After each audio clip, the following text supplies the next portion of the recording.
Mike and I will go over some of what was a pretty up and down week of mostly home and homes, but there were a lot of good games and a ton that we need to talk about. We won't get to all of them, but Mike, we are going to start at Mackey Arena on Friday night. They welcomed in the number 2 at the time ranked Alabama Crimson Tide, and the Boilers looked sharp. They take down Alabama 87-78. Trey Kaufman-Renn with 26 points, Braden Smith with 17 points, 10 assists to just 1 turnover. Mike, this was an impressive style win from Purdue. Yeah. And one thing, Sean, early on in the season, it's always home court advantage is always big in college basketball, but it's especially significant early on in the season. We've seen that a lot early on, and no exception here. Look, Purdue, this game was really tight for probably the first 30 minutes.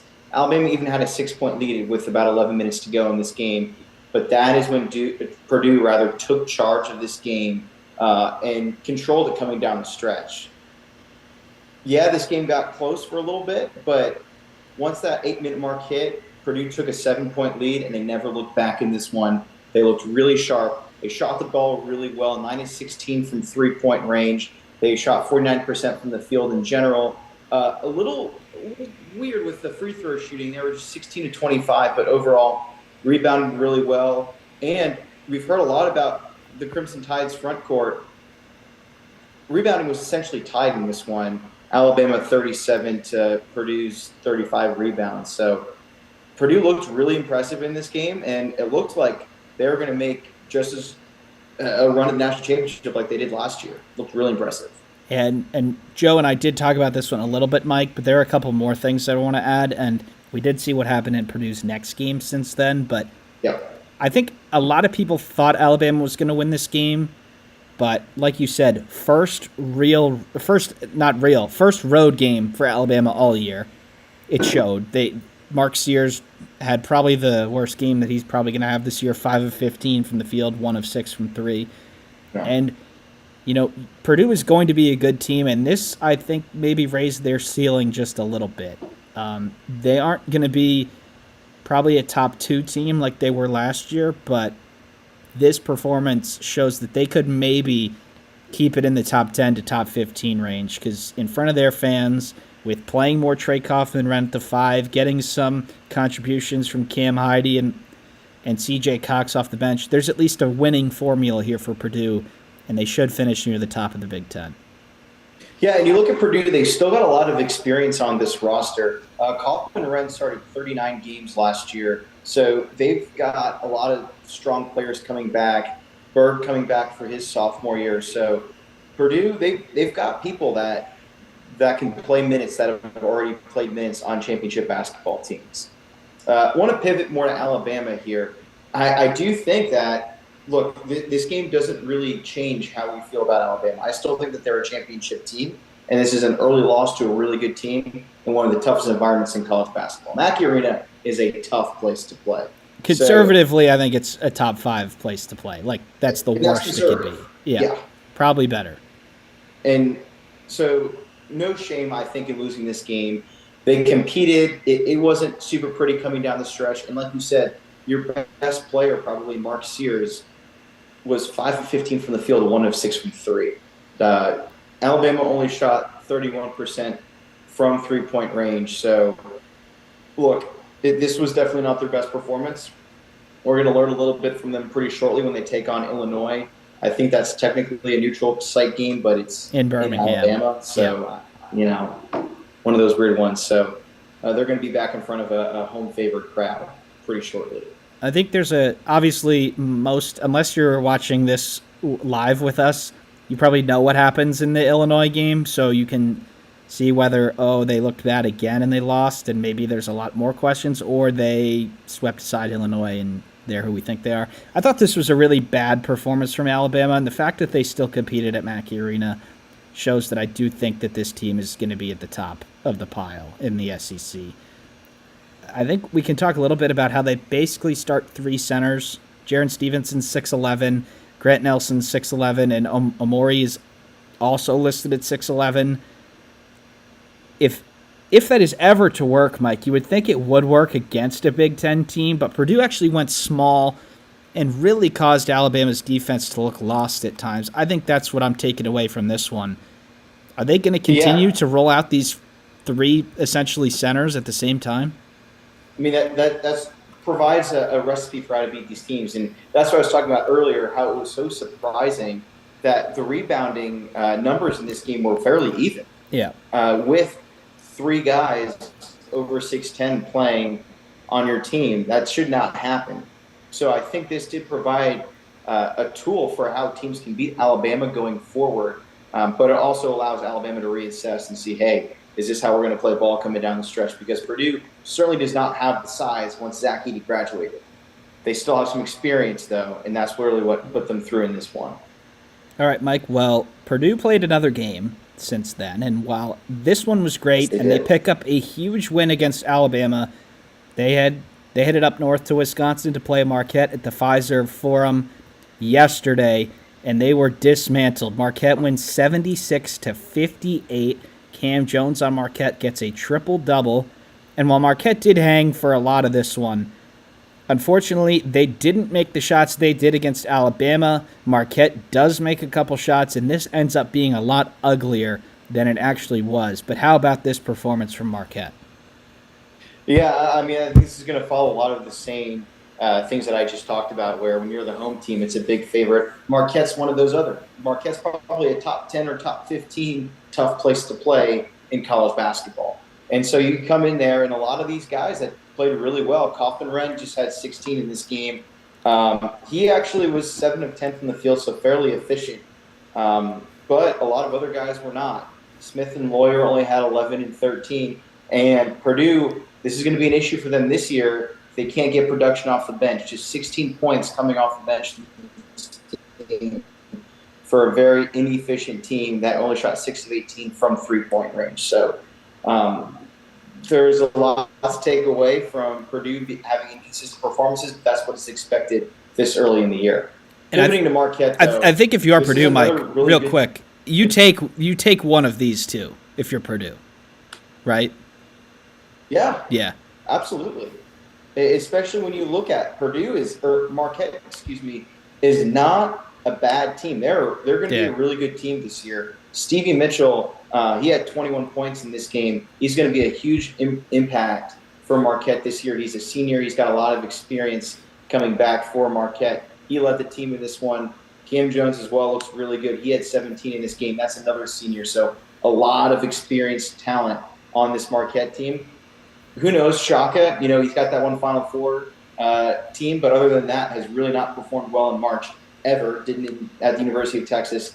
Hasn't really at Marquette so far. So we'll see if Shaka can put together a good team come March. But this team looks really good right now. And Mike, I think Joe and I did, when we previewed this game, we did touch on it, but I really think it can't be emphasized enough. All 5 of these Marquette starters were with the program last year. In an age of the transfer portal, yes. And while you did lose a couple of good starters, Iguodaro, Kolek, all 5 of these starters were on Marquette last year and were all pretty decent contributors, and that's why you get performances like this.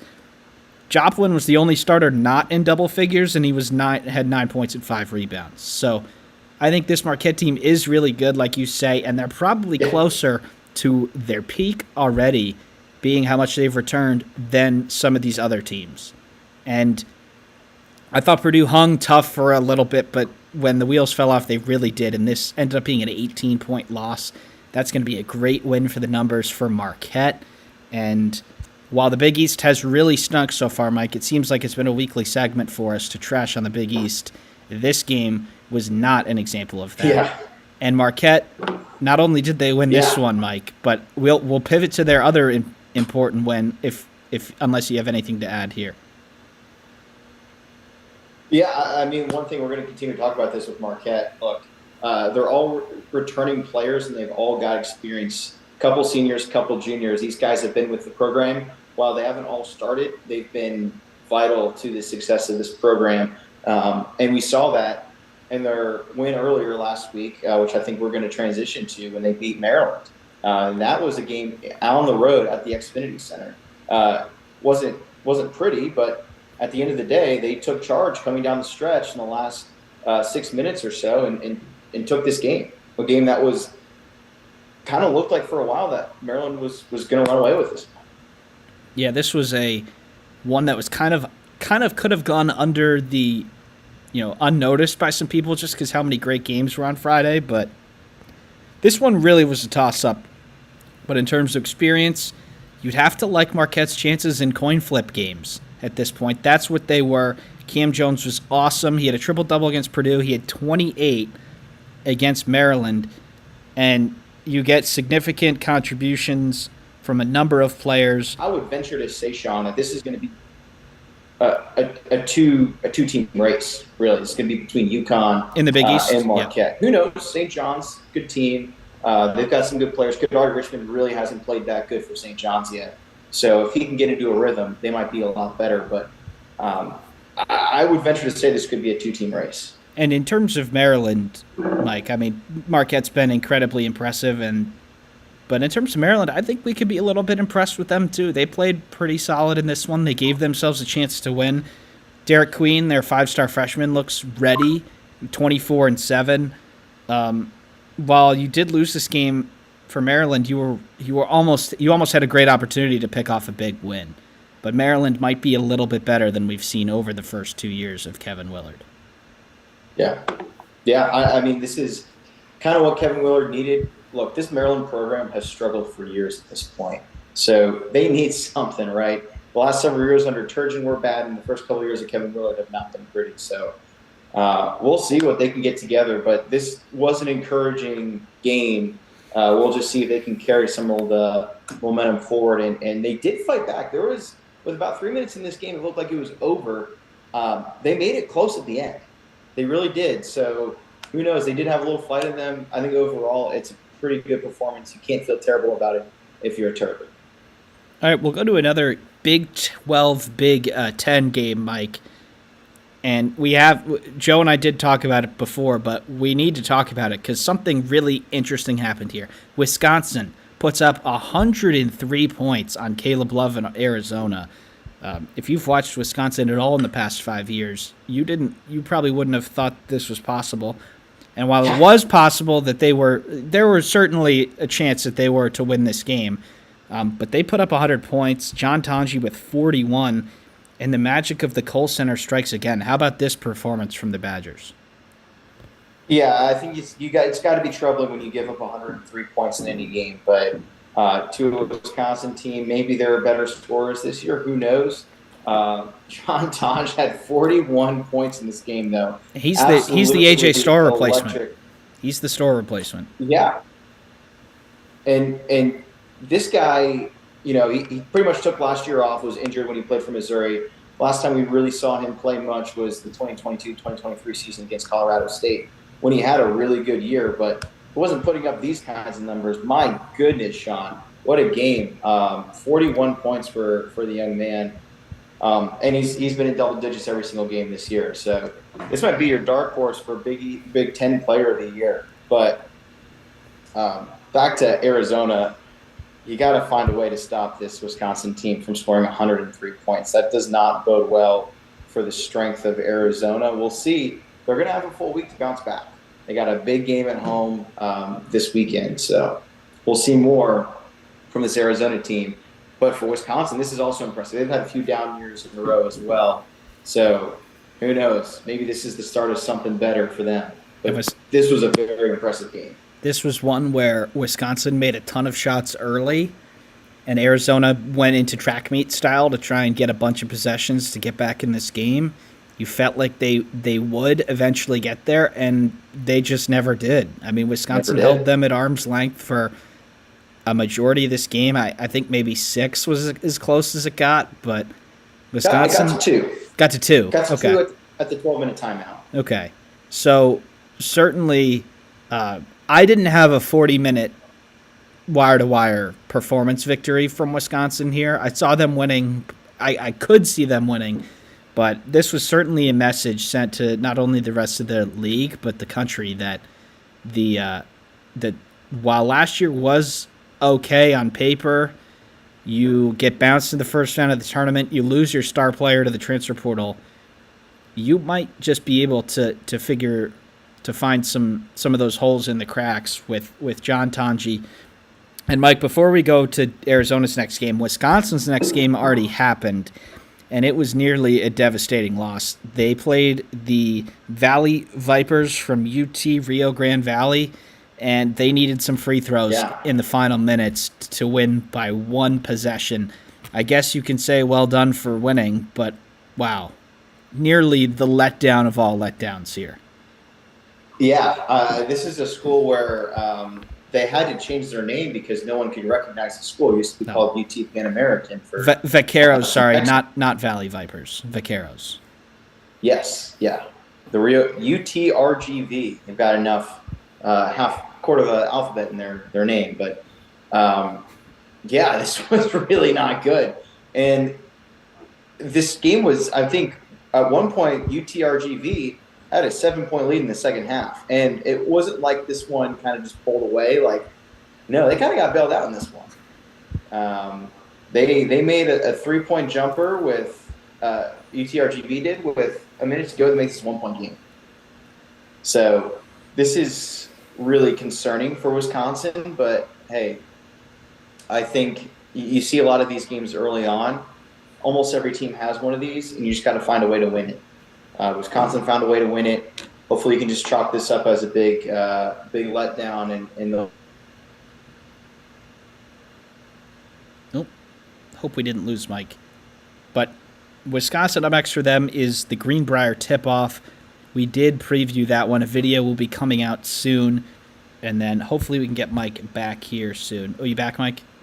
Oh, yeah. All right. Yep. Gotcha. All right. I unfortunately just cut off, but I just said up next for Wisconsin is the Greenbrier tip-off. We will have a video coming out about that in the future. And then up next for Arizona, Mike, is a great chance for a bounce back. They are playing the return of a home-and-home series against Duke. They went into Cameron Indoor and beat the brakes off the Blue Devils last year. They host them now at the McHale Center Friday night at 10:30 p.m. Eastern. Duke has looked really good in their 3 wins. They've absolutely crushed their 3 bye games, and they did really screw away that one late against Kentucky in the Champions Classic. But Arizona, you have a great opportunity for a bounce-back victory here, and then you have Duke still looking for their first marquee win of the season. So what do you think is going to happen here? Yeah, I think both fan bases and both teams are very antsy to get a big win, and it's a great opportunity for both sides to do it. Look, Arizona beat the brakes off of Duke last year. It was arguably the most impressive out-of-conference win of the year at Cameron Indoor. So we'll see. Arizona also, don't forget, they're about to travel to the Bahamas for the Battle for Atlantis. So this is a great way to step into that tournament with some confidence, given that first game is against Davidson, so they shouldn't have too much struggles in that first one, but they definitely need one. They need one bad. Especially after, kind of getting their clocks cleaned against Wisconsin. Got to say, one of my biggest frustrations with the Big 12 right now is we got too many late games now. This is not an exception. We got a 10:30 tip here. So personally not happy about it, but it is what it is. I don't think it'll be a really fun game to see. Duke also kind of threw away that game against Kentucky, so they had a nice rebound against Wofford. They won by 50 points, but that doesn't really mean much. They've got a couple of big ones coming up, though. They got Arizona, and then they've got Kansas after that in the Vegas showdown.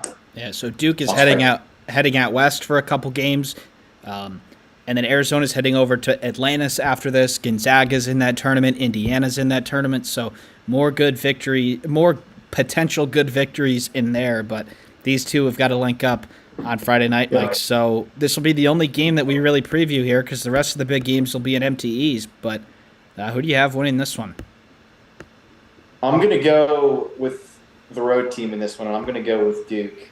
They were really searching for a win. Look, Cooper Flag is an outstanding player, but he had a lot of really bad mistakes coming down the stretch. against Kentucky that cost them the game. I look for him to rebound in this one. And Arizona, they've got to figure out how they're going to play some defense. So I think they're going to continue to struggle defensively, and Flag and company are going to get the win for Duke. I'm going to go with Arizona, Mike. I just think Caleb Love against Duke is not the usual Caleb Love's 8 for 23.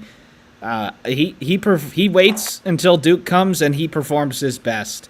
I think that happens here. I think the crowd will be great in Arizona, and I do think both of these teams are a lot better than where their ranking currently has them at. I think Duke is been awesome, barring the last 8 minutes of that Kentucky game. Arizona, I think they do have more questions right now. And this is just game number 4 for them, so a good opportunity in game number 4 for the victory. All right, Mike, we've got 1 or 2 more games that we want to talk about here, and this one was Sunday at noon on at Madison Square Garden, just 12 hours or so after the UFC occurred in the same arena. I had to double check to make sure this was actually at the same place. It was. The Pitino Bowl. Rick beats Richard. I think that makes Rick 4-1 against his son all time. St. John's beats a decent New Mexico team 85-71. And Mike, you mentioned it a little earlier. Kadari Richmond hasn't looked like his first team all-conference self yet, and St. John's is still rolling. Impressed by the Red Storm. Yeah, was Richmond the best? Was he biggest player of the year last year? I thought he was. I was Kalkbrenner, I think. Okay. But he was first team the last 2 years, though. Yeah, first team the last 2 years, and continues to struggle. In this game, he was 7-14, so a little bit better. But hey, here's the great thing if you're St. John's. All 5 of their starters were in double figures in this game, and that's really impressive stuff. You look at New Mexico, look, we talked about how everybody in their first road game struggles. And I think New Mexico's a good team. They've got some experience on this team as well. They've got some really good shooters when you're talking about Mustafa Amzil. But look, they're going to be fine. And St. John's is a good confidence booster going into Baha Mar. I know we're going to talk about Baha Mar in a separate segment, but this is going to be a good team. They're now 3-0 going into it, and it was their first real challenge, and they played very well. Really great that they got all of their starters in double figures, despite just making 4 3-pointers in this game. So they're not doing it by shooting a bunch of long threes, but a lot of easy twos in this one to get them to 85 points shot. In terms of New Mexico, Mike, I think they'll be pretty good. Maybe that 8 to 10 seed range again, and they'll be dangerous, as they usually are. In terms of St. John's, I think they have played well, but I do think they're capable of more. Like this, they still don't have much depth, and they probably will have to find some in Baha Mar. You play 8 players here, and really none of the bench players play significant minutes. Just Simeon Welcher is the only one over 10 minutes.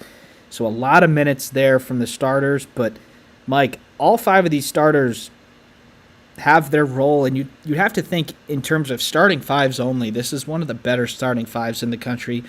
Luis has been great. Smith has been good. And Ejiofor is putting up some serious double-double numbers. Yeah.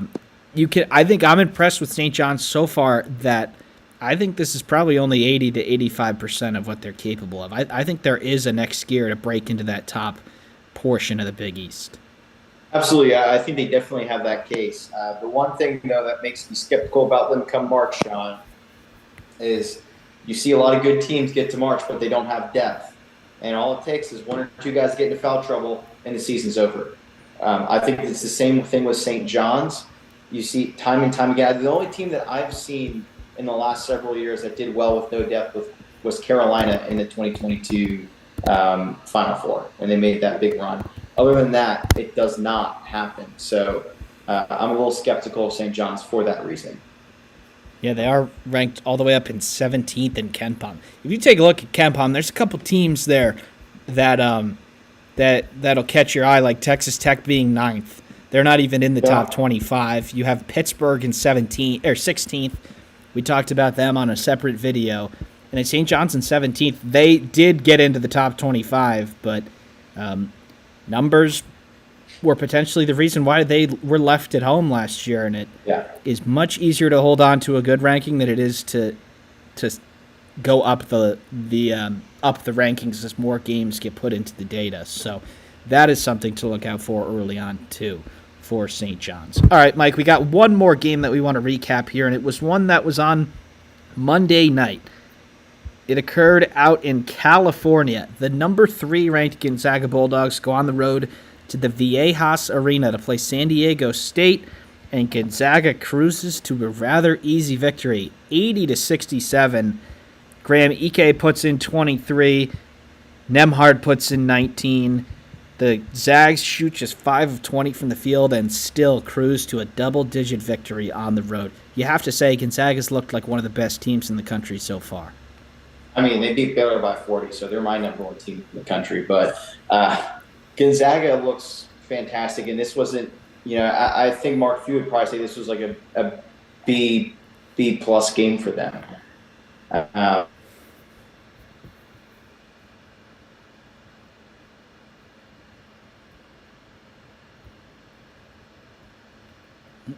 Looks like we may have lost Mike again here, but until he made some long shots and called it good.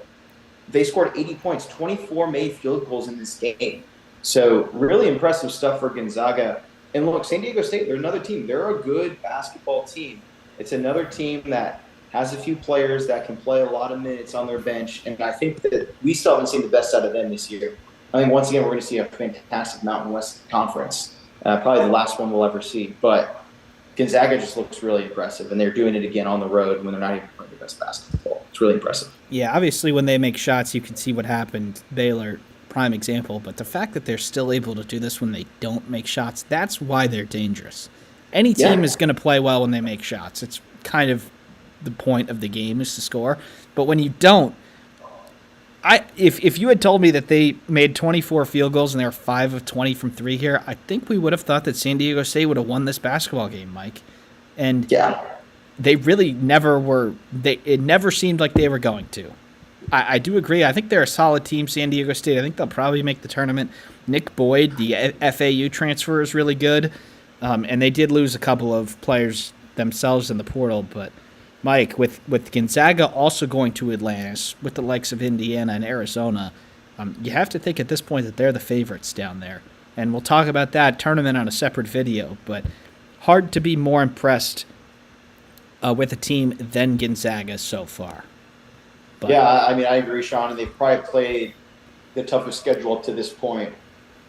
It'll obviously get easier for them when they enter West Coast Conference play, but time and time again, Gonzaga stacks the out-of-conference schedule, and time again, they conquer it. It's just like clockwork almost at this point. And so that is all the games we have for you today on this podcast episode. Please be sure to look out for a ton of our MTE preview and recap videos. They'll be coming out pretty quickly here, maybe even tomorrow afternoon for some of the quicker tournaments. So thank you, everybody, for tuning in, and we'll see you next time.